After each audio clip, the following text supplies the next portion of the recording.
Жеті қарға ертегісі. Бір адамның 7 ұлы болыпты. Ұлдарын қанша жақсы көргенімен әке-шешесі келесі перзентіміз қыз болса деп армандайды. Ата-анасына қосылып ұлдары да соңымыздан қарындас ерсін деп Құдайдан тілейді. Күндердің бір күнінде аналары жүкті болып өмірге қыз бала әкеліпті. Отбасы мүшелерінің қуаныштары қойнына сыймайды. Кішкентай қыз сондай сүйкімді болғанымен өте әлжуаз, нәзік екен. Оның амандығын тілеген ата-анасы өз дәстүрлері бойынша шоқындырмақ болады. Мезгілі келгенде әкесі ұлдарын құдыққа жұмсап, қызды шоқындыруға қажетті су алып келіңдер дейді. Ұлдарының бірі әкесінің қолынан құманды алып суға аттанады. Басқалары да оның соңынан ереді. Үйге қайтуға асыққан балалар суды тездетіп ала бергенде байқаусызда құманды құдыққа түсіріп алады. Терең құдыққа қанша үңілгенімен құман көрінбейді. Қатты қорыққан балалардың үндері шықпай қалады. Әкесінің мінезін жақсы білгендіктен ешқайсысы үйге қайтайық деп айтпайды. Бұл істеріне оның қатты ренжитінін біледі. Ұлдары оралмаған соң әкесі шыдамсыздана бастайды. Бұзықтар ойынға айналып тапсырманы ұмытып кетті-ау деп ойлаған ол қатты ашуланады. Ұзақ күтіп, сабыры сарқылған соң оларды іздеуге шығады. Қызының тағдырына алаңдап, шоқынбай шетінеп кете ме деп қорқады.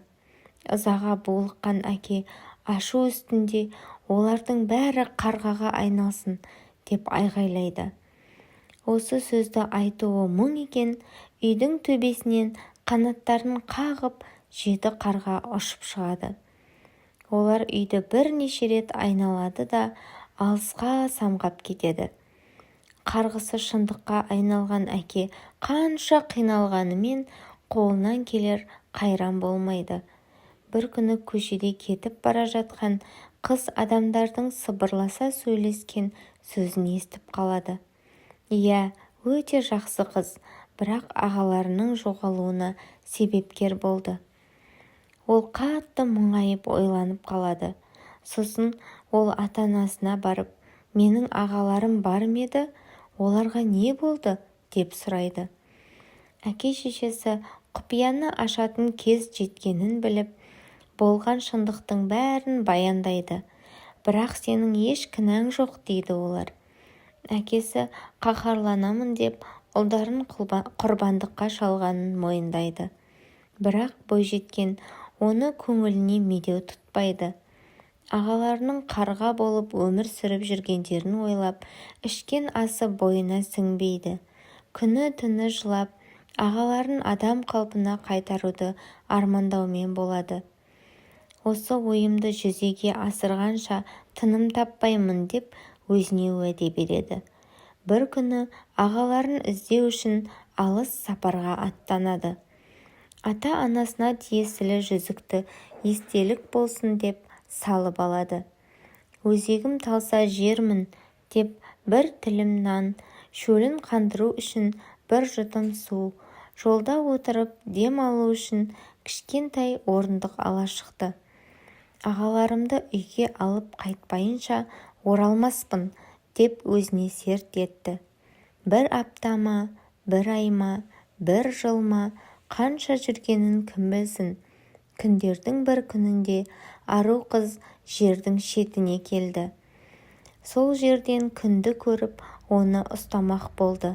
Күннің қызуы бет шарпып өртеп жіберердей күйдіре бастайды. Одан қорыққан қыз мұхитқа жүгірді. Мұхит өте терең болатын. Алып толқындар жағаға ұрып, қызды жұтып жібермек болады. Зәресі ұшқан қыз айға барды. Бірақ айдың суықтығы сондай денесін мұздатып жіберді. Амалы таусылған ару жұлдыздарға беттеді. Жұлдыздар жас қызға мейірім төге қарап жылы қарсы алады. Олардың бірі қызға сиқырлы кілт ұсынып, сенің ағаларың шыныдан тұрғызылған тауда тұрып жатыр. Мына кілт сол тауды қоршаған қорғанның есігін ашуға көмектеседі, дейді. Қыз сиқырлы кілтті алып, шыны тауды іздеуге аттанады. Ол жеткен кезде қорған жабылып қалған екен. Сиқырлы кілтпен есігін ашайын десе, кілт түсіп қалыпты. Ол мейірімді жұлдыздың сыйлығын жоғалтқанын біліп, қатты өкінеді. Ағаларымды құтқармақ едім. Шыны таудың қақпасын ашатын сиқырлы кілттен айырылдым. Енді не істеймін деп мұңайып тұрғанда, басына бір ой келеді. Қыз қаншалықты ақылды әрі көркем болса, соншалықты батыл еді. Ол қалтасынан кішкене бәкісін алып, кішкентай саусағын кесіп жібереді де, қанын тамызып, қақпаны ашады. Есік ашылып, қыз ішке енеді.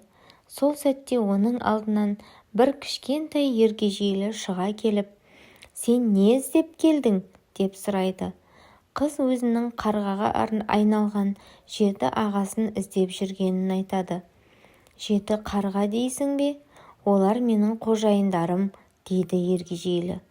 «Қазір ағаларың үйде емес, күте тұр, сәлден соң келіп қалар».